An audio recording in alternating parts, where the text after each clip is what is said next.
बेटा बात करते हैं कंज्यूमर इक्विलिब्रियम की।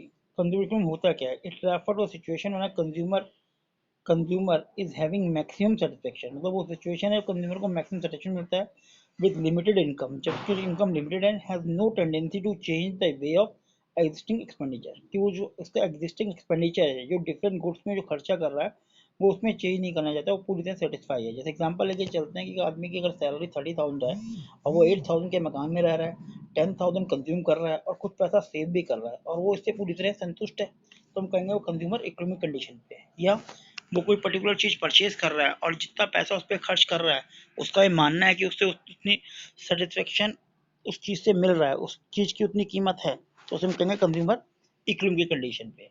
अब एक कंज्यूमर इकोनॉमिक कंडीशन पे होता है, उसको हम दो अप्रोच से स्टडी करते हैं, जो कि हमने पहले ही पता था। तो हम कार्डिनल अप्रोच को स्टडी कर रहे हैं, उसके अंदर दो कंडीशंस आती है, consumer spend his entire income in single commodity और consumer spent his entire income in two and more commodity। तो एक करके हम दोनों कंडीशन को स्टडी करेंगे।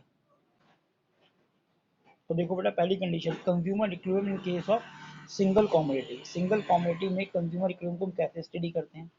तो देखो लिखा है, consumer purchase a single commodity will be equilibrium when he buying in such a quantity that commodity which give him maximum satisfaction, जब उसे maximum satisfaction मिले।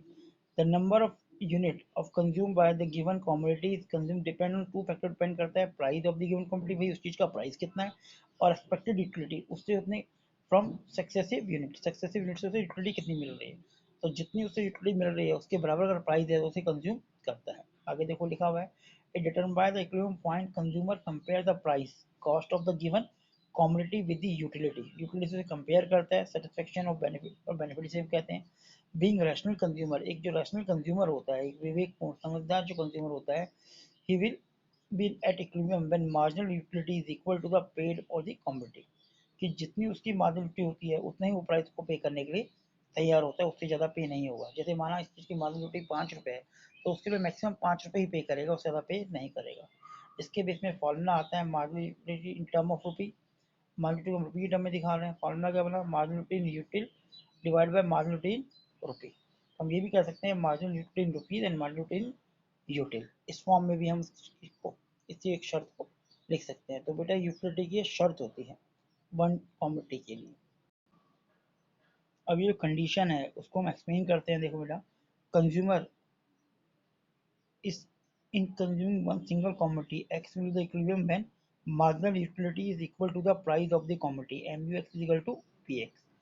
अगर फर्स्ट कंडीशन लेके चलते हैं, अगर एम यू ज़्यादा है, मार्जिनलिटी ज़्यादा है और प्राइस कम है, मतलब उस जिसको हम कंज्यूम कर रहे हैं उसकी यूटिलिटी ज़्यादा है और हम उसके लिए कम प्राइस पे कर रहे हैं, then the consumer is not equilibrium and he goes to buying because the benefit greater than is cost. माना मार्जिनल यूटिलिटी का एग्जांपल लेके चले, माना मार्जिनल यूटिलिटी वो प्राइस जो पे कर रहा है वो 5 रुपये पे कर रहा है और उसकी यूटिलिटी 7 है, 6 है, 8 है, तो इस कंडीशन में वो उसको और ज़्यादा कंज्यूम करेगा, क्योंकि मार्जिनलिटी ज़्यादा है और प्राइस वो कम पे कर रहा है, उसको बेनिफिट हो रहा है। जैसे आपको सपोज करो आप एक शर्ट लेते हो, आप समझते हो तो इसकी कॉस्ट 500 नीचे वो आपको 300 मिल रही है या 200 मिल रही है, तो आप ज़्यादा क्वांटिटी परचेज करने लगते तैयार हो जाओगे।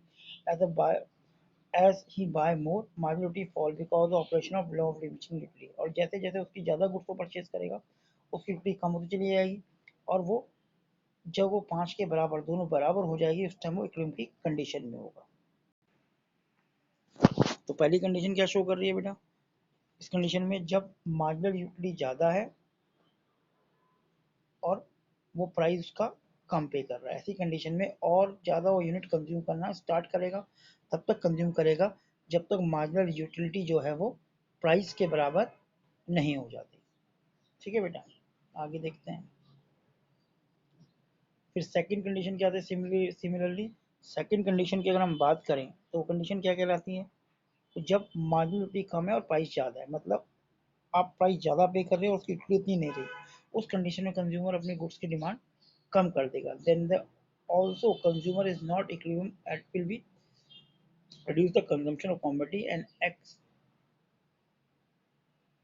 to raise the total situation till marginality equal to price, जबकि वो दोनों बराबर नहीं हो जाते तब तक उसकी यूटिलिटी कम करता शुरू कर देगा। ठीक है, इसको अब इस ग्राफ से आपको और ज़्यादा क्लियर हो जाएगा। यहाँ पे देखो price of commodity and marginal utility दोनों दे रखे हैं, उसका प्राइस भी और मार्जिनल यूटिलिटी भी दे रखी है। तो देखो जब वो कंडीशन की हम बात करें, मार्जिनल यूटिलिटी कितनी आ गई, 1 रुपये मान लिया हमने, M U is equal to P X, M U ज़्यादा है पी एक्स कम है तो और कंज्यूम कर रहा है, एम यू ज़्यादा है और पी एक्स कम है तो और कंज्यूम कर रहा है। तो इस कंडीशन में क्या है, मार्जिनलिटी ज़्यादा है और प्राइस कम है तो ज़्यादा गुड कंज्यूम कर रहा है। 3 यूनिट पर अगर हम देखें तो मार्जिनलिटी भी उतनी है और प्राइस भी उतना ही है।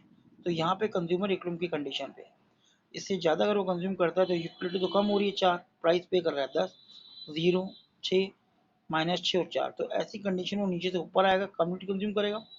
और अगर ये वाली कंडीशन है तो ज़्यादा यूनिट कंज्यूम करेगा और वो वहाँ पे आ जाएगा जहाँ पे marginal utility M U X is equal to P X होगा। ठीक है बेटा।